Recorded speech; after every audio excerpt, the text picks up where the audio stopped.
Pendant la Cannes 2025, il y a une histoire qui a fait le tour du web. Une histoire vraiment touchante, super inspirante, qui a mis le feu aux réseaux sociaux.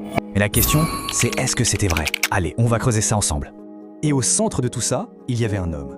Juste un supporter, un type dans les gradins. Mais son image, elle, a fasciné des millions de gens. Il est devenu, un peu sans le vouloir, l'emblème de toute la compétition. Sauf que voilà, patatras, le rêve s'arrête, son équipe se fait éliminer, fin de l'aventure. Et c'est pile à ce moment-là, en pleine déception générale, qu'une histoire complètement folle débarque sur Internet. Une histoire qui transforme cette défaite en un conte de fées des temps modernes. Et c'est ça la question qui nous intéresse aujourd'hui.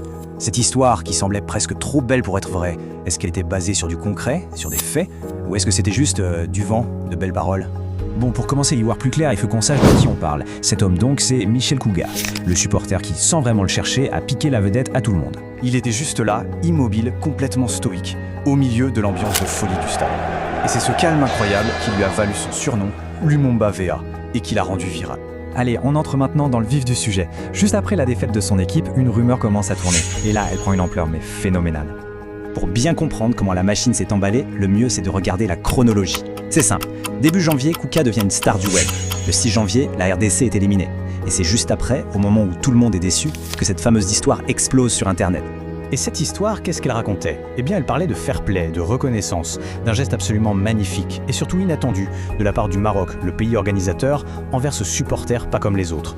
Mais le détail qui a vraiment fait que tout le monde y a cru, le truc a rendu l'histoire si puissante, c'était un chiffre. 2000 €. Voilà, une somme précise, soi-disant une prime par match pour qu'il reste jusqu'à la fin du tournoi.